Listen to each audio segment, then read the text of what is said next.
given he's such an effective leader, given that your party and you work towards the betterment of the people, what do you think is the number one obstacle still? And it could be a natural obstacle. मुझे लगता है अगर हम देश के अंदर सामाजिक समरसता और बढ़ा पाए, अगर ये जो कांग्रेस पार्टी की समय समय पे हम देखते हैं तुष्टीकरण की नीति, समाज को बांटने की नीति, लोगों को जाति के नाम पे, धर्म के नाम पे, भाषा के नाम पे बांटने की जो कांग्रेस पार्टी और उनके मित्र पक्षों की नीति रहती है, ये एक बहुत बड़ा ऑब्स्टिकल है देश के लिए। कैसे समाज को हमने साथ लाना है, सभी देशवासियों को मिलके जो पीछे रह गए, जो मार्जिनलाइज सेक्शंस ऑफ सोसाइटी हैं, उनको भी हमने आगे बढ़ाना है। कैसे जो पूर्वी राज्य हैं उनको विकास के साथ तेज गति से जोड़ना है। ये सब समस्याओं में अगर पूरे देश में एक समझ बन जाती है तो मुझे लगता है उसका देश को बहुत लाभ होगा और देश के विकास की गति और तेज हो पाएगी। तो मतलब फंडामेंटली हमारी सोसाइटी डिवाइडेड है। हमारी सोसाइटी डिवाइडेड नहीं है, उसको करने की कोशिश की जा रही है। और सर इन ऑल ऑनेस्टी, जैसे कुछ लोग बोलेंगे कि आपकी पार्टी वो रिलीजन पे डिवाइड करते हैं, ये लोग कास्ट पे डिवाइड करते हैं, उस पर आपका क्या कहना है? आप मुझे बताइए, मैंने इतने सारे कार्यक्रम बताए, आपने कभी सुना कि धर्म के आधार पर घर दिए गए? एक भी केस कभी सुना? नहीं, मैंने तो कोई एक धर्म का था इससे उसको घर मिला, दूसरे धर्म वाले को नहीं मिला। कभी सुना कि बिजली देते वक्त ये पूछा गया हो किसी को कि आपकी धर्म क्या है, आप किस जात से आते हैं, आपकी क्या भाषा है? कभी आपने सुना कि जब हर घर तक हमने एलईडी लाइट के बल्ब पहुंचाए या जल शक्ति मिशन के तहत, जल जीवन मिशन के तहत हम पानी water from a tap connection पहुंचा रहे हैं, नल से जल पहुंचा रहे हैं? कभी आपने सुना कि जब 20 करोड़ लोगों को आज कुकिंग गैस कनेक्शन मिला है, कभी किसी को पूछा गया आपका धर्म क्या है? तो ये तो बेबुनियाद और झूठा प्रचार कांग्रेस और उनके मित्र पक्ष करते हैं। प्रधानमंत्री नरेंद्र मोदी जी ने सारे समाज की चिंता की है, हर व्यक्ति की चिंता की है और ये कोशिश की है कि 140 करोड़ देशवासी, हर व्यक्ति के जीवन में एक अच्छा उजाला आगे मिले। सर वो तो पॉलिसी लेवल पे तो वैसे भी डिस्क्रिमिनेट नहीं कर सकते। आई थिंक वो तो कॉन्स्टिट्यूशनली वैलिड नहीं होगा ना। हम पॉलिसी लेवल पर तो एक्शन के लेवल की पूछ रहा हूं। आपने कभी कुछ सुना है कि एक्शन में भी कभी आपको डिस्क्रिमिनेशन मिला हो जब हमने समाज को जन सुविधाएं नहीं, हाँ, या जन कल्याण के कार्यक्रम किए हो? मैं आपको लेकिन बता सकता हूँ, कांग्रेस के मित्र पक्ष जिनके साथ उन्होंने वर्षों तक यूपीए की सरकार चलाई, समाजवादी पार्टी यूपी में क्या करती थी। मुरादाबाद में वहाँ के सांसद, जब मैं ऊर्जा मंत्री था, पावर मिनिस्टर, मुझे आके बता के गए कि मुरादाबाद में 3 घरों को बिजली मिलती है, फिर 4 को नहीं मिलती है, फिर 2 को मिलती है, फिर 6 को नहीं मिलती। मैंने कहा ऐसा हो ही नहीं सकता है, कोई सरकार ऐसा नहीं कर सकती, कोई पॉलिसी ऐसा करने नहीं देती। वो बार बार मुझे आके कहते थे कि साहब ये हो रहा है मेरे चुनावी क्षेत्र, मेरे संसदीय क्षेत्र में। मैंने राज्य सरकार को लिखा, अखिलेश यादव जी वहाँ के मुख्यमंत्री थे, कि इस पर जांच करें और इसको रोके। उन्होंने मुझे सर्टिफिकेट भेज दिया कि ऐसा कुछ नहीं हो रहा है। तो मुरादाबाद के सांसद बड़े परेशान थे। उन्होंने फिर मुझे कहा कि ये तो आपके पास झूठी रिपोर्ट आई है। तो एक मैंने केंद्र से जांच की कमेटी, फैक्ट फाइंडिंग कमेटी भेजी, इंटर डिपार्टमेंटल कमेटी भेजी, और मैं हैरान हूँ कि ये सच्चाई थी। कुछ घर जो एक धर्म का विश्वास नहीं करते थे या एक जाति से नहीं थे, उनको बिजली नहीं मिलती थी। सिर्फ एक समुदाय को बिजली देने का काम ये लोग करते थे। और मैं इतना परेशान हुआ, मैंने स्वयं वहाँ पे फिर अफसरों के ऊपर कार्रवाई की और फिर हमने मुरादाबाद में हर घर तक बिजली पहुँचे, उसका काम योगी आदित्यनाथ जी की सरकार आने के बाद सुनिश्चित किया। बिना भेदभाव के जन कल्याण और लोगों की सेवा करना, ये प्रधानमंत्री नरेंद्र मोदी जी के काम करने का ढंग है। तो ये जो डिस्क्रिमिनेशन थी, ये करप्शन के लेवल पे डिस्क्रिमिनेशन थी या पॉलिसी के लेवल पे? मुझे लगता है अनसेड इंस्ट्रक्शंस थे, अनरिकॉर्डेड इंस्ट्रक्शंस थे उस समय की सरकार के। और वो चाहते थे कि सिर्फ कुछ ही लोगों तक लाभ पहुंचे और जिन लोगों से उनको शायद कोई तकलीफ थी उनको नहीं लाभ मिले, ये उनकी नीति रहती।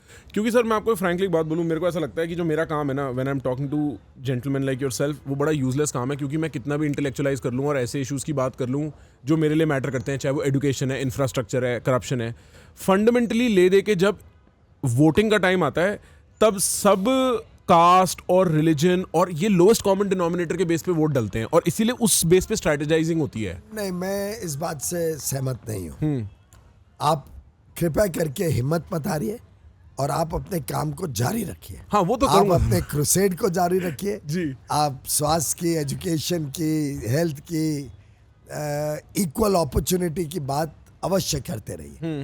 लेकिन साथ ही साथ हर एक व्यक्ति ऐसा नहीं होता है। पर्दाफाश करिए जो लोग इस प्रकार का काम करते हैं, पर्दाफाश करिए भ्रष्ट लोगों का, पर्दाफाश करिए जो धर्म और जाति के आधार पर लोगों को बांट रहे हैं, और जो देशभक्त है, जो देश की चिंता करते हैं, जो देश के को प्राथमिकता देते हैं, जो गरीबों को प्राथमिकता देते हैं, जो हमारे दलित भाई बहन जो पीढ़ियों से जिनके साथ अन्याय हुआ है उनकी चिंता करते हैं, उनको अवश्य आप एक प्लेटफॉर्म दीजिए अपनी बात रखने का, लोगों तक पहुंचाने का। मुझे विश्वास है कि अंततः एंड में the right and justice will prevail, the truth will prevail.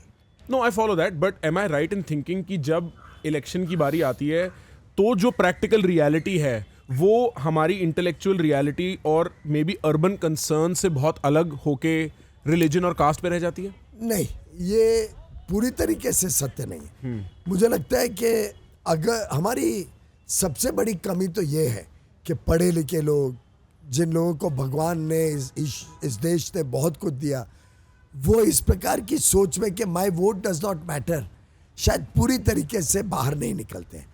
आपकी अब महाराष्ट्र और झारखंड में चुनाव है, कई बाई इलेक्शंस हैं। आपका अगर प्रयास रहा और आप जैसे अच्छे लोगों का देश भर में प्रयास रहा, महाराष्ट्र में, झारखंड में प्रयास रहा कि सब लोग निकले वोट डालने, वोटिंग परसेंटेज जो कभी 50-55% पर सीमित रह जाती है वो 80-90% तक जाए। आप अगर कैंपेन चलाएं गेट आउट एंड वोट, आप वोट किसको भी दीजिए पर अवश्य वोट करने जाइए। तो मेरा विश्वास है कि जो लोग इस प्रकार की भावना में बह जाते हैं या गुमराह हो जाते हैं वो एक माइनर माइनॉरिटी रह जाएगी। अच्छे लोग ज़्यादा आएंगे वोट डालने, और अच्छे लोग आएंगे तो अच्छी सरकारें चुनी जाएंगी, अच्छी सरकारें देश को तेज गति से विकास करेंगी। तो मेरा एक आइडिया है, may be it is improper, may be it is incorrect, मेरे को लगता है अगर हम लोग इंफ्रास्ट्रक्चर पे काम कर पाए we will compound our growth faster. Is that a good way to think about it as a young person, और इज दैट? अनडाउटेडली इंफ्रास्ट्रक्चर का एक बहुत बड़ा पहलू होता है उसका multiplier impact. When you invest 1 rupee in infrastructure, it creates an impact on the economy which could be as high as 3 rupees. It's very simple for your listeners. When you invest in infrastructure, you are obviously creating better connectivity. You are helping the people in ease of doing business, in ease of living.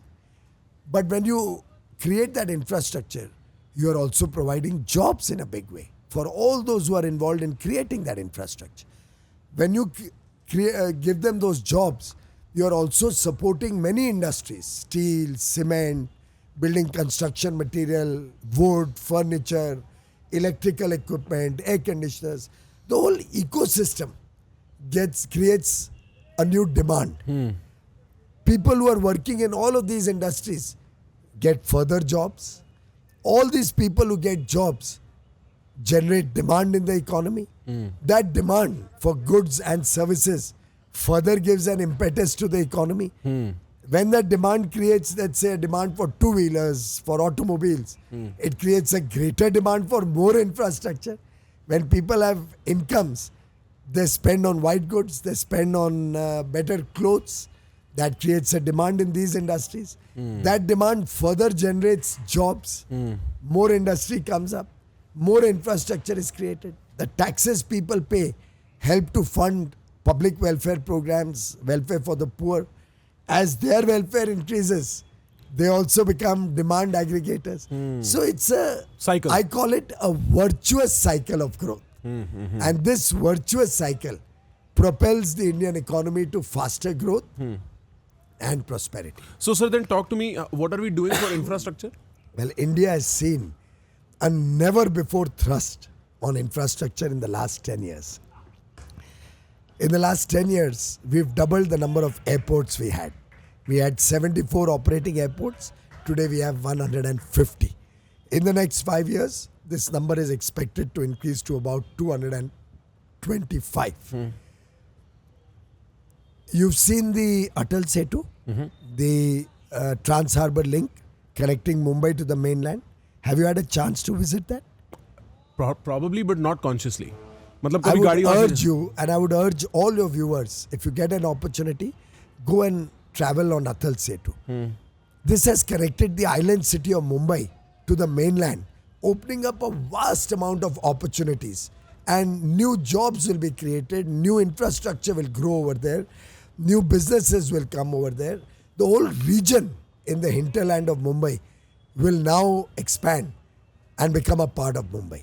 Otherwise, as an island city, we only kept increasing the density of population here. बिल्कुल. Businesses left Mumbai and went away. Right. Now with this connectivity, we now have huge opportunities. But do you know, this was conceptualized in 1962.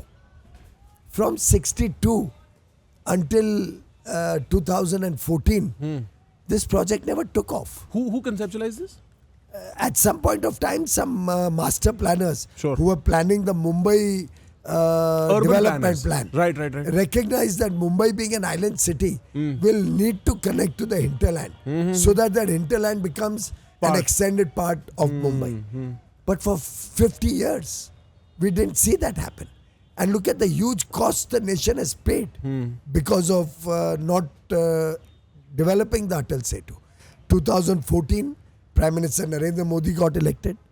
And in November 2014, the people of Maharashtra gave the BJP an opportunity to run the government. We made Devendra Fadnavis the chief minister of the state. The combination, the double engine government at the center and the state, quickly got cracking on developing that project. The foundation stone was laid in 2016. The work started in 2018. It would have got over much earlier, but for the lethargy and the obstacles that the Uddhav Thackeray government, which came in between for a short period of 2.5 years, created, because of which that project got delayed. But I'm delighted that in 2024, once our government had come back in Maharashtra, we were able to complete that project. The Prime Minister did both the Bhumi Puja and the dedication to the nation. And that is the beauty of Prime Minister Modi's working. He completes work on target.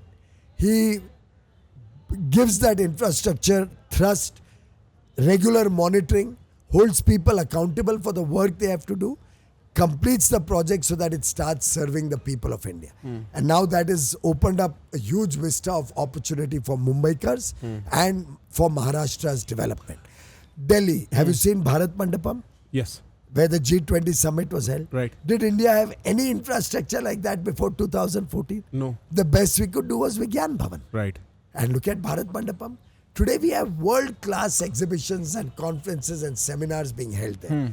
People are holding board meetings of Fortune 500 companies in India today because that infrastructure is available. Look at the new Parliament House. We had a old Parliament building which was always leaking, creaking. Hundreds of crores used to be spent every year just in the upkeep of that building. We were always worried whether something will fall on our head.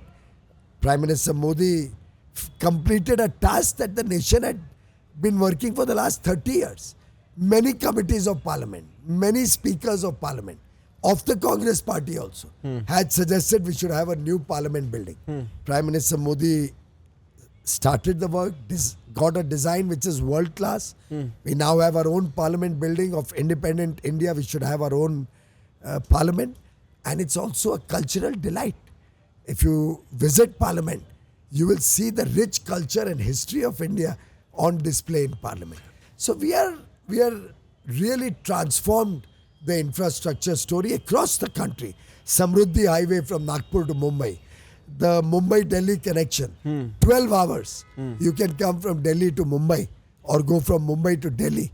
12 hours if you maintain the speed limit. Young man like you may not do that. You may be there in 8 hours. And if you use an electric car, which the government of Mr. Modi is promoting extensively, you know what the cost would be to go for a family of 5 to go from Mumbai to Delhi to visit Parliament? No, how much? Only 1,000 rupees. You would need 1,000 rupees worth of electric charging, and a family of 5 could comfortably drive all the way to Delhi in less than 12 hours. And if you want on the way, you'll have excellent facilities to have a meal. You can even go to a wildlife sanctuary along the way. You can visit a tourist spot along the way. You can actually convert this whole journey into a picnic or into a 3-day vacation. So infrastructure opens up a world of opportunity. Sure. And look at the last budget itself. The budget of 23-24, we had provided 10 lakh crores for infrastructure development, and that's only what the government is spending. In the budget of 24-25, we have budgeted 11,000 and 111 rupees as our spending on infrastructure.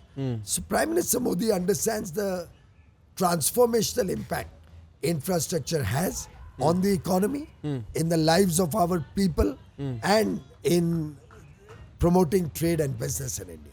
How do I contend with the paradox ki Bharat Mandapam is a beautiful looking building, but right outside the thick of the pollution chokes the population? Because what I'm trying to say, sir, forgive me if I'm painting the question a little longer, is that ek end pe I can see that T3 airport in Delhi or T2 in Mumbai is beautiful world-class level airport.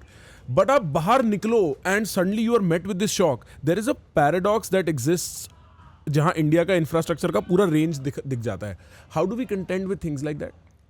प्रखर, ये वर्षों की समस्या है. बिल्कुल sir, बिल्कुल 100%. और वास्तव में राज्य सरकार का दायित्व रहता है कि इस पे विशेष काम करे. दुर्भाग्य है कि दिल्ली में एक ऐसी सरकार चल रही है 10 वर्षों से जो अराजकता के अलावा कुछ नहीं कर रही है. They are always crybabies. They are always involved in some corruption scandal or the other. They are always finding excuses. Prime Minister Narendra Modi doesn't ever give an excuse. He acts. He has been working towards policies which will help reduce the pollution in construction, help reduce the pollution through vehicular traffic, help reduce the fires that could also be a cause of some of the pollution in Delhi. Our effort is to go into the root cause and reduce the pollution. I am very confident that given the huge thrust that has been given to modern construction techniques, that has been given to electric mobility, that is being given to providing for more and more houses, a permanent house, a good quality house, even to the people who live in slums or who live in chawls, our effort to provide them a home of their own in situ, where they are currently living, help them create their own proper homes through government subsidies and government support. All of this will help transform the lives of the people and help to reduce pollution. Because ultimately, when we give cooking gas connection to every home, it is having an impact on the environment. But sir, is that not trivial? Matlab, first of all, my question is, are we sure that this pollution is a consequence of construction and cars and coal burning? Or There are is it different studies which give you a clue to what the causes are. India is transitioning very rapidly to address these causes. Obviously, we are not the cause of this problem in the first place. Despite having 16% of the world's population, our share in the damage to the environment is only 2.5%. Despite that, despite being a country which is not yet a developed nation, we continue to be a part of the solution and part of the global effort to reduce the impact on sustainability on environment of economic growth. So our per capita contribution to the environmental problem or the damage to the ozone layer is amongst the least in the world. But we are the benefactors of the pollution, right? Matlab, We are the sufferers. The sufferers, right? In Clearly, that, huh? clearly, but that's a process which will take many years, and it will need more cooperation of the state governments. It'll have to be a collective effort, and therefore, I think it's time that people in Maharashtra, in Delhi, in other parts In of the Punjab. country, Punjab, Right. recognize that we need governments which care for the people and governments which will work together with the government at the center to find solutions to the problems of the day. I understand.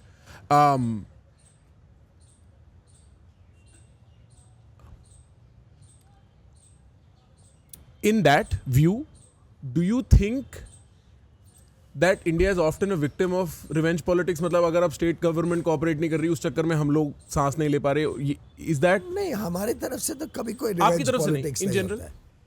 मुझे लगता है ये समझ नहीं आता कि ये जो सरकारें इस प्रकार का रवैया करती हैं, चाहे वो उद्धव ठाकरे जी की महाविनाश अघाड़ी हो महाराष्ट्र की, चाहे ये आम आदमी पार्टी हो जो कभी इंडिया अलायंस का सदस्य होता है, कभी नहीं होता है, कभी राहुल गांधी को नेता मानता है, कभी उनको गाली गलौज करता है।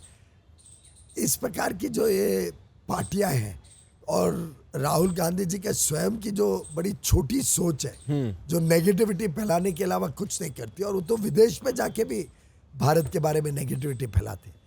ऐसे लोगों का माइंड सेट जब तक हम नहीं बदल पाएंगे, और ये काम वास्तव में देश के मतदाता ही कर सकते हैं, देश के युवा युवती कर सकते हैं, हमारी माता बहनें कर सकती है, हमारे किसान कर सकते हैं। जब समाज में ये जागरूकता आ जाएगी कि इस प्रकार के लोगों से हमें निजात चाहिए, we want to get free from this kind of negative forces, तब मुझे विश्वास है कि देश और तेज गति से आगे बढ़ेगा और विकसित देश बनेगा। Guys, if you're interested in more content like this where it actually makes you think and explore how you think inside your head, dude, subscribe, man.